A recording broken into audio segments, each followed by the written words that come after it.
Hello, everybody. Joel Junker here with Cameron Brooks, and I look forward to spending some time with you talking about the options that are available to you in the business world as a junior military officer making the transition to business. So whether you're already in the Cameron Brooks program and you want to learn more about the different career fields that are out there, or if you're just a military officer thinking about getting out of the military, and if I get out, what are the types of career fields, types of positions I go into? You're at the right place to learn more about those different career fields that are available to you. So, here's our goals today. And I was once in your shoes over 20 years ago thinking about getting out, and it's some pressure and thinking about getting out. And I remember like talking to my spouse, my in-laws, my parents, saying, I'm thinking about getting out of the military, and start telling them I'm going to get out. And the first question they say back to you is, what are you going to do? What job are you going to go into? What role? Where would you go to work? And what kind of company you're interested in? It makes you feel like, oh my gosh, if I'm going to think about getting out, or if I get out, I've got to have it all figured out right now. But you don't have to. So I want to take some of that pressure off and show you how you can explore your marketability to find that right fit. And you can start thinking and planning and preparing to get out today without knowing exactly that one thing that you want to do. The next thing that I want to help you with today is dispelling some myths about each of the different career fields and help you learn about those options are, and just so you can start thinking about what might you be able to explore if you got out.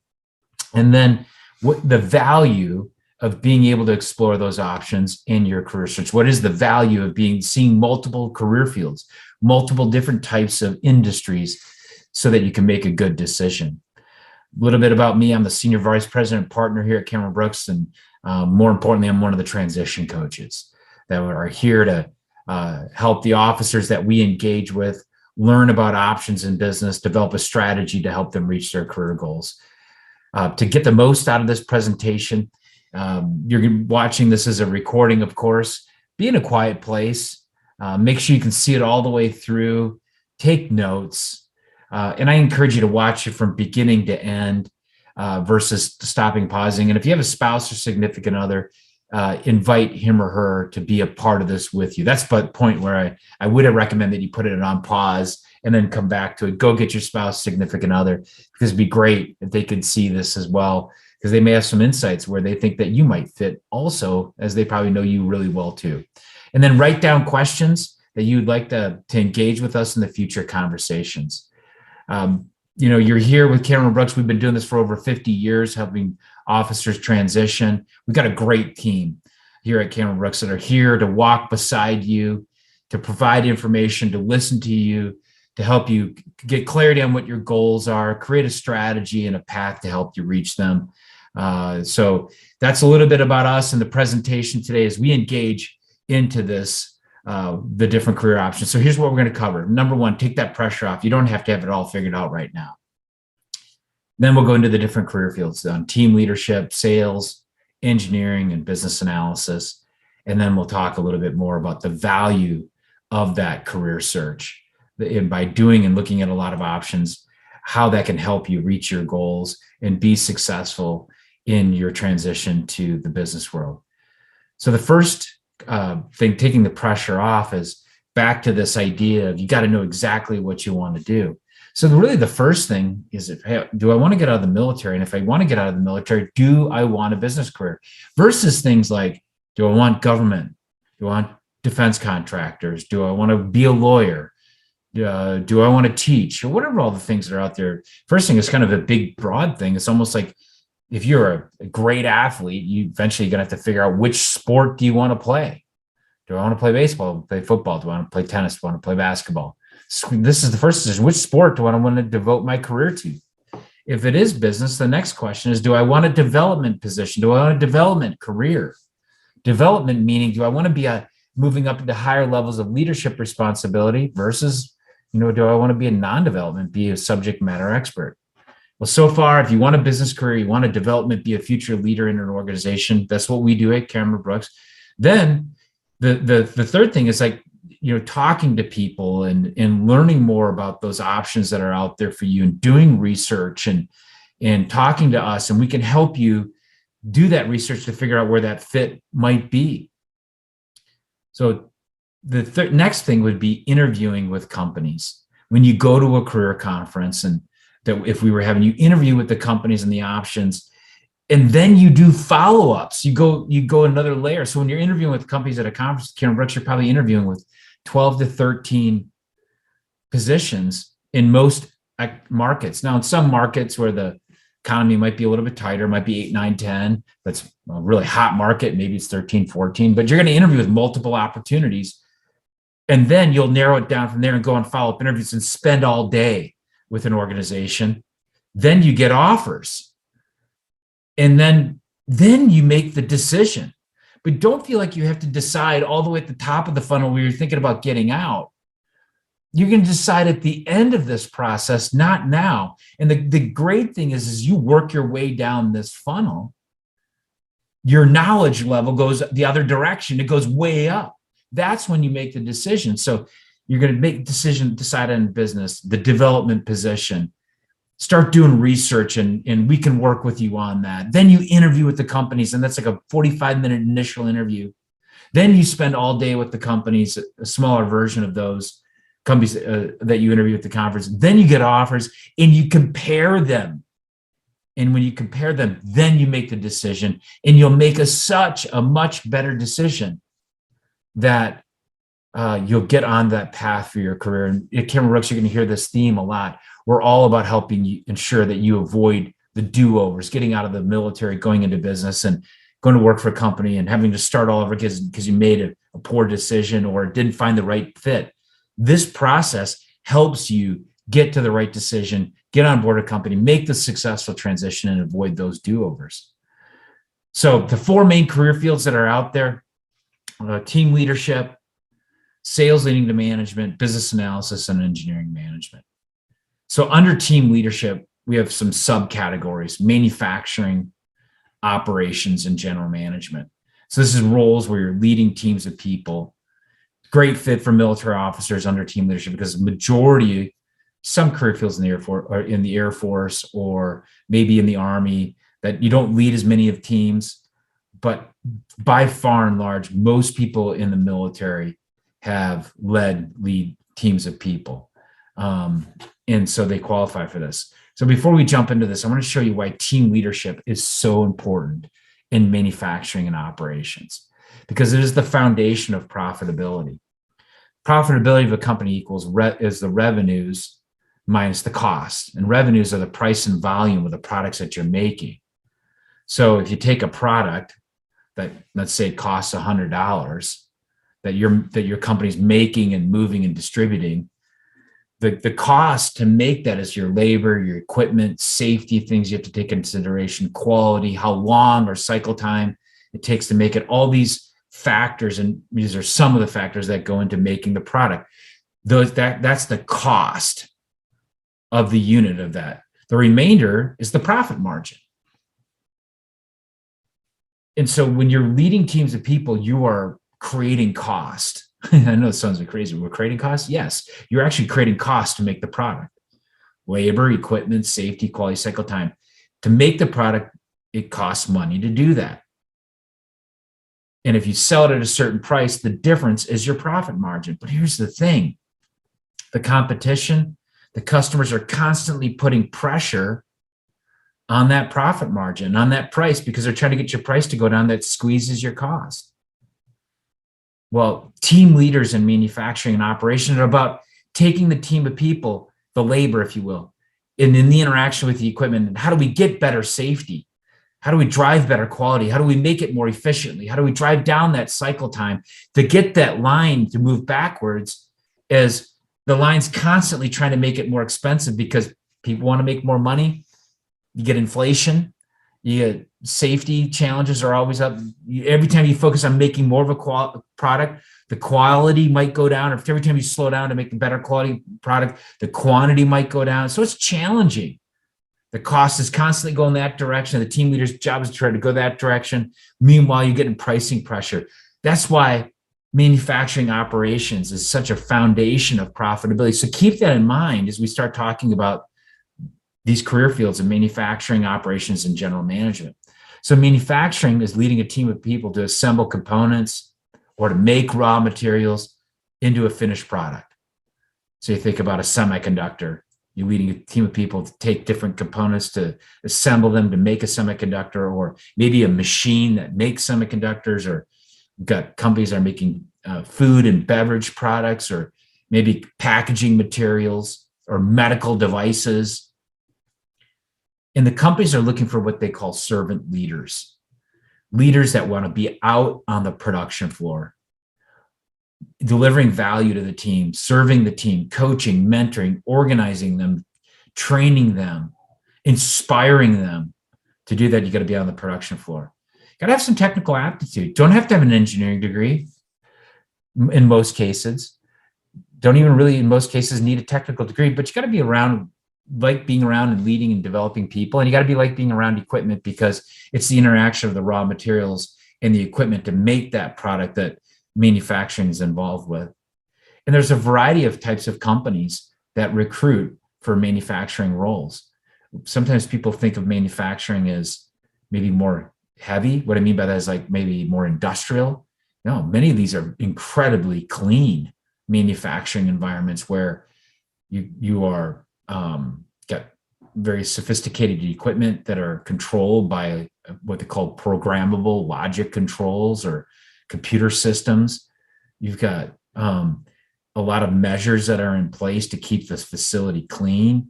And some of them, like biopharmaceutical manufacturing, you're actually wearing the bunny suits that you may see, the white suit with safety goggles and things like that, because it's so clean of an environment. And sure, there's ones that you might be making industrial glass or maybe building products that have a little bit more heavy machinery, but they're still going to be incredibly clean environments. And so I think there's a misperception sometimes that manufacturing or industrial could be a little bit more dirty, if you will. And I'm sure those types of facilities exist. But that's not what we're talking about in terms of recruiting for manufacturing positions. Some of the job titles: value stream supervisor, production manager, manufacturing team leader, shift superintendent. Sure, there are some opportunities that you occasionally start on a shift. And so some people kind of like, I've been in the military, I've been away from home, not sure that I want to work shifts. The thing to keep in mind about shift work in manufacturing, or even in the logistics roles that we will talk about here in a moment, is shift work doesn't last forever. It's a good place to get your foot in the door with an organization. A lot of times when you're working on an off shift, you get more responsibility because the primary leadership of the organization's not there during that shift. And it typically lasts about 12 to 24 months where you would be on an off shift before turning to day shift. And the thing is, if you're going to be in these roles, you're going to have shift work at some point in time. Might as well do it when it's early in your career. And when you get into higher levels of leadership responsibility, you're going to have that credibility with the other junior leaders that are working with on that shift work. Some companies that recruit for us in manufacturing types of roles. I mentioned some companies in the kind of more the tech industry in terms of making machines that make semiconductors. A company called Lam Research. We've got companies like Johnson & Johnson in medical device manufacturing, biopharmaceutical companies, especially right now around vaccines and things like that. And there's a lot of movement towards biotech manufacturing post the COVID environment, where we realized we needed more of that biotech manufacturing capability in really in the world, but especially here in the United States. Operations is leading teams of people in logistics, whether that be warehousing, transportation, maintenance. Again, just like that manufacturing type of position, servant leader, involved out on the warehouse, maintenance, transportation environment, engaged with your team. This isn't a desk job. You'll have a desk, but you're going to spend a lot of time with that team, engaged with them. This is such an easily relatable career field to the military because you move so much equipment, people, and material, and companies like it a lot. What you bring to them. One of the misperceptions is that FedEx or UPS, FedEx is a client of ours, UPS is not at this time anyway, but companies like that are in logistics, they're the ones that are doing logistics, but that's not true. Every company that actually makes a product relies on logistics to get raw materials or the finished product to the right place at the right time. And there are great companies. In fact, that is the core of what they do, is logistics, meaning they may produce some sort of product that we buy or another business buy, but what's their competitive advantage? They're just amazing at the logistics of it. Some operations positions titles include distribution center team leader, maintenance manager, transportation supervisor, warehouse manager. We have one of our client companies, Pactive Evergreen. They make all the packaging products for quick serve restaurants, restaurant takeout. You go to a grocery store, all the prepackaged foods in the deli and the meat, things like that. They make all of those materials, and they have logistics centers throughout the country. So that would be an example of a distribution center team leader. Maintenance manager type of roles at companies like Schneider. Schneider National is a Fortune 500 logistics transportation company. They operate a fleet of tractors, the semi trucks that are going across the country that maintain like a 99.5% operational readiness rate. They have transportation supervisors that are leading teams of people that are managing the drivers and their routes. And then, of course, the distribution center team leader, warehouse manager is really kind of like the same type of work, but just a different job title. Warehouse and distribution center are really one and the same. So there's some examples of types of companies, types of positions, titles, and types of roles that could be into. So the next one is general management, leading a team of people, serving customers, but also managing the profit and loss. You're running a small business within a business, if you will. Typically for more experienced officers, say those with 8 or more years of experience. So, for example, often I'll hear officers say, well, you have all the same jobs for the 4, 5, 6, 7, 8-year officer. That's not true. We have roles for more seasoned officers, whether that be high level roles in manufacturing, which I just talked about before, or logistics operations, or these general management positions. But the thing about general management, lead the team, work with customers, and manage the profit and loss, the financial, basically the profit that comes in the end. For example, we have a service center manager role with a company called Altech. Altech, they manufacture and sell, and then provide service agreements for maintaining the fleets of vehicles that have the buckets on the top of them for the trucks that take care of power lines, cellular towers, maintenance that they are used to maintain high rises, lighting systems. So they have service centers around the country to provide maintenance services to the fleets of vehicles that they sell. So the service center manager is going to run a service center, a team of maintainers, interact and develop relationships with customers, manage contracts, and that's the profitability of that service center. Group facility administrator. We have a couple of companies like this where they have clinics, if you will, that are providing some sort of care in a certain area for a disease state, like a company called DaVita. They run dialysis clinics, and a group facility administrator is going to run a group of clinics providing dialysis services to people that are end-stage renal or kidney disease. There's other types of positions within the healthcare industry that are like that as well, running a group of clinics that are in that general management career field. So when I come back to the team leadership piece of if you've led teams in operational environments in the military, the Army logistics roles, Army combat arms, Marine Corps, infantry, and maybe even ground intelligence or maintenance types of roles, or Navy surface warfare, Air Force logistics and aircraft maintenance types of positions, for example. Can't cover them all. Great fits for this because you've led teams of people in operational environments. Professional sales. Often I hear, well, Joel, I think I'm interested in sales, but I don't really have any experience in sales. That's okay. We're going to talk through that because companies don't expect you to have experience in sales. Our sales positions are not business to consumer. They're only business to business. So selling products, services to other businesses that need them, that are their requirement to run their operation. And so these positions, you do start out as an individual contributor managing a geographic territory with the goal to grow the revenue and market share for your products or service in your territory. But they do lead to management, where you'll manage other salespeople, move into higher levels of sales roles, maybe your key accounts, or move into the corporate headquarters on new product launches or into different types of marketing positions. But initially start out, it is an individual contributor role where you manage your territory. You got to set goals. Got to have the initiative to develop a plan and execute it, overcome obstacles, and need a lot of that high achievement drive. Going to have to be a strong relationship builder and work with a variety of decision makers. Got to be well organized and manage competing requirements and operate independently. This is why companies value junior officers, because you may not have sold before, but overcoming obstacles, check. Military officer. Operate independently, check. Been able to do that. Take initiative, yep.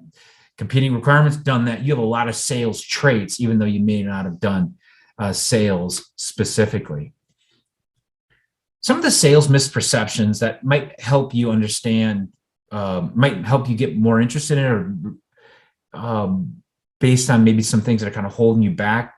Number one is, I often hear is, I only want to sell what I believe in. Absolutely. You should only sell what you believe in, but you should also only manufacture products that you believe in as well. I get that. I think what people are saying is, I never want to sell something to somebody who doesn't need it, or I don't think it's going to deliver value to them. No, I don't think you should. Just like here at Cameron Brooks, I never offer a partnership with somebody in here unless I believe it's in their best interest and we can really help them. Same thing with sales. You don't ever want to make a proposal to a customer unless you believe that is the right product or service for them and it's going to deliver a lot of value. Second, high commission, low base. Companies know for the level of role that they're hiring for and wanting a junior officer, that they're going to have to provide some sort of solid, good base salary. And a lot of times what they'll do is they'll guarantee the bonus or the commission in year one as you're getting your feet underneath you. Then in year two, they're going to take away the guarantee, keep your base salary, maybe even moving up, but take away the guarantee, because that's your floor and your ceiling. By year two, you're like, I know what I'm doing. I can go generate more revenue. I can make more money. So a lot of times people shy away from it because they see it as a risky proposition. And there are those roles out there that are 100% commission. I think we've done 2 of those in my career at Cameron Brooks. So it's not that we haven't done it or we might not do in the future. It is very rare. High percentage of travel. Very rarely do we have initial sales positions that are in high travel. Again, they're out there. We occasionally have them, but the majority of our roles for sales are in major metropolitan areas, and your customers are going to be within that major metro area. Next, lots of cold calling. There's an element of cold calling, but true cold calling where you're knocking on the door or you're making a phone call and they don't even know who you are is pretty rare, because the companies we work with are industry leaders. Most likely, the biggest group that you're calling on is organizations that already have contracts or doing business with you. And you're trying to stay out in front of them to get them to do more business with you, introduce new products. The second group is companies that know about you in your company, but are using a competitor product. So they're already using something that they need. They're just using a competitor. And believe me, they still want to see you when you call on them, because they're always looking for, hey, are you offering something better? Do you have a better price? And that is that competitive nature. Very rarely are you going to completely just cold call on a company or organization with the types of companies positions that we rely on, or we recruit for. And hey, you'll be a lone ranger. I'll be out there all by myself. Highly unlikely again. Might you own your own territory by yourself? Yes. Might there be other reps in adjacent territories that you'll work with? Will your manager be meeting with you 2 to 3 times a month? Yes. We have other people you can call on and network with. Yes. We have group meetings that you'll be in every week. Yes. So it's not like you're just out there by yourself all the time. You have a lot of support, and you do have interaction with other reps and your leadership and people in your organization. So types of sales titles, roles titles that we've seen is account executive, regional sales associate, field clinical representative, and we recruit for sales roles in the medical device industry, industrial, what we call business to business, like maybe packaging sales or compressors to manufacturing industry, or software and information technology type of sales. Business analysis is a broad category that really includes those careers or those positions that require cross-functional leadership. You're not leading a team of people, and instead you're managing a program, a project, a process, and it takes some good analytical skills, some good problem solving to drive change, take a project from beginning to end. Some business analysis job titles you may have heard in the past. Consulting is business analysis. You're not leading a team, you're managing a project, you're working with customers in this case. Business operations analysis, maybe you're analyzing a business operations and you're responsible for optimizing. Maybe you're managing a quality program for an organization. Corporate finance positions, IT project management all fall underneath here.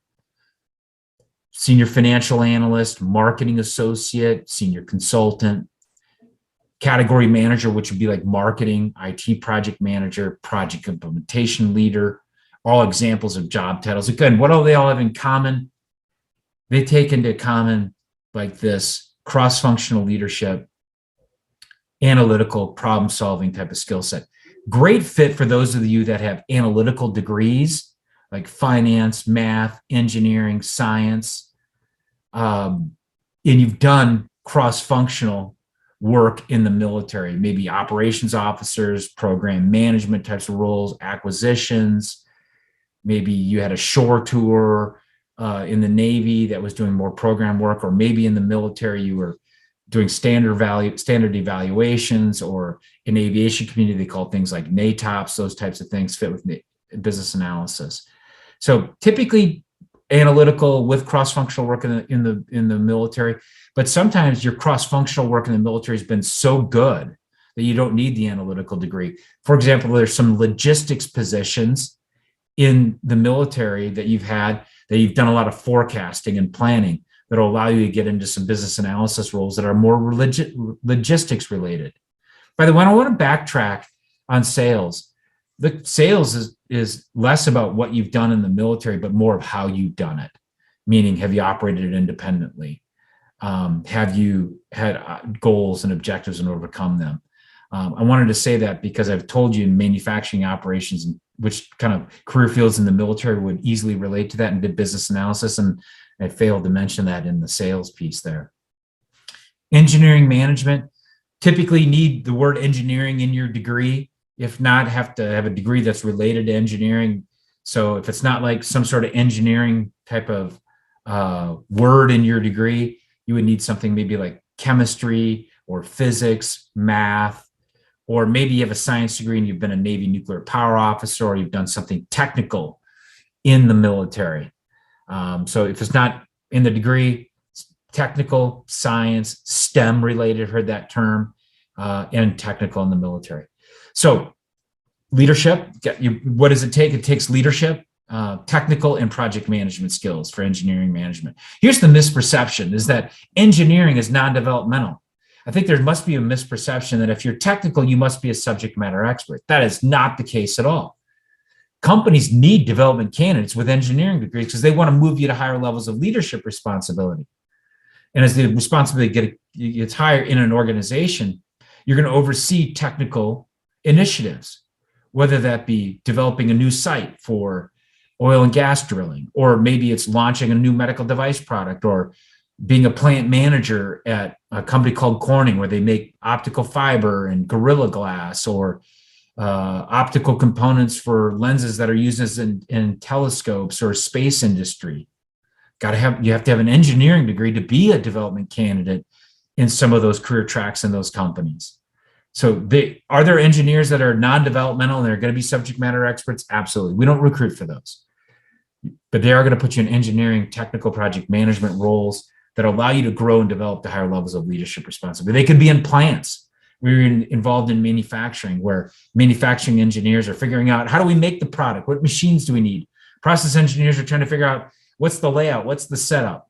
Facilities engineers are looking at, okay, how's the facility interacting with the equipment to make the product? What's the water, the electricity, the power? How's that going to all interact there? Quality engineers are looking at the systems and processes and making sure we're getting the right quality of the product at the end. Six Sigma Black Belt is like an engineering type of role that's looking at things, how can we make it more efficiently and get better quality? Commercial engineers out with customers, So you have engineers that are out in the field installing products like Corning I mentioned earlier, optical fiber, installing leading teams and programs and projects to install optical fiber at like places like universities, data centers, hospital systems. Applications engineers, like how does our product apply in the customer's environment? Marketing engineers, if you have a technical product, you want engineers marketing that product to the customers. Corporate engineering roles mean being at the corporate offices, or you might be working with suppliers who are supplying components and materials that go into the product that your company makes. Quality engineers, they could be in plants, but quality engineers can also be at corporate offices, looking at the performance of a product in the field, capturing data, looking for opportunities to make the product better. Advanced operations engineers are roles that are taking R&D's developed a new product or modified an existing one. How do we advance that into manufacturing, into logistics, and get it into the marketplace? Every step of that process is a project or a technical project to be able to do so.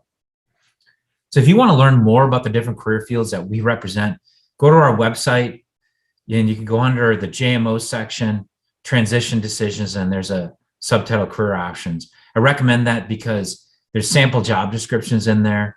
There's also characteristics of what it takes to be successful in those different types of positions. All of the positions that I just mentioned earlier are developmental in nature. They're all developmental. They're designed to build off your military experience so that you can transition into the business world and get into a role in a track. It's not just the same role, but into a track for the first 3 to 5 years post-military that you can then have another foundation that you can build to higher levels of leadership responsibility in corporate America. All of them do that. Every one of them do it equally as well. The key is finding your fit. And that's the point of this presentation, finding your fit.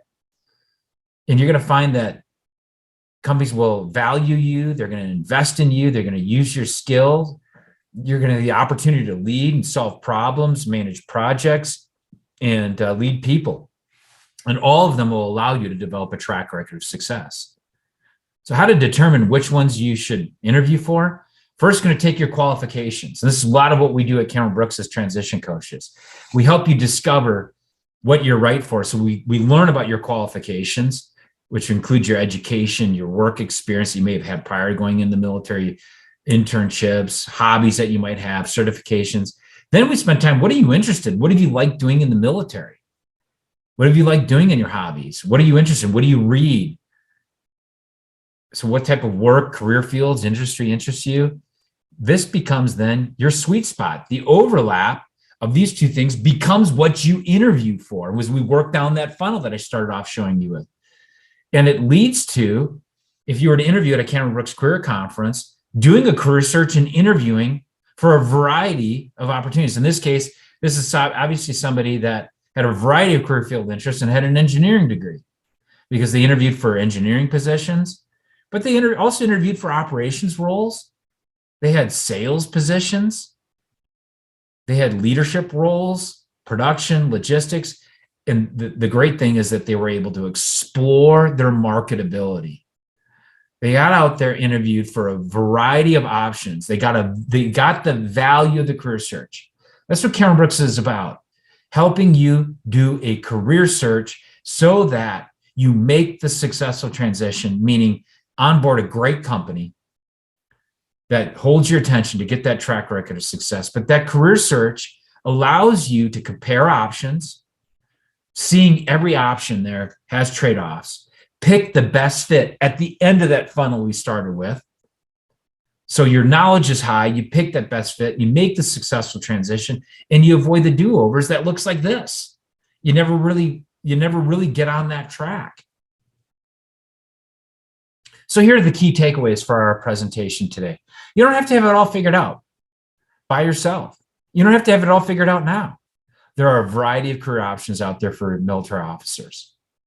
The Cameron Brooks team is here to help you discover your sweet spot in these roles that are all developmental.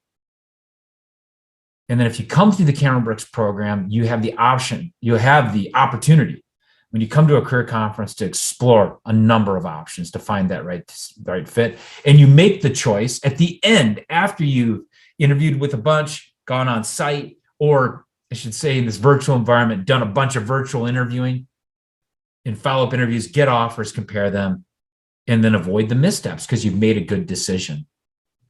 So what's next? Well, if you're in the Cameron Brooks program, you've already done some of this where you've explored your career goals, the strategy to get there, and your marketability. Cameron Brooks is here to help you. Now, if you're new to Cameron Brooks and you've not had a chance to talk with myself and one of the other coaches, we're here. You can contact us to set up time to talk to us. There's a series of steps we'd like you to go through to get there, like watching a webcast, but you'll have the opportunity to explore your career goals with us, to help develop a strategy to achieve the goals, explore your marketability. We help you teach you more than what is out there for you. And if you come partner with Cameron Brooks, we're here to help you reach your full potential. So this is how you can reach us. There's our direct line to our office and then the email address. And I want to thank you for taking the time to watch the presentation. And I wish you the best of success. And I look forward to speaking with you in the near future for exploring your marketability, and have a great rest of your evening or your day.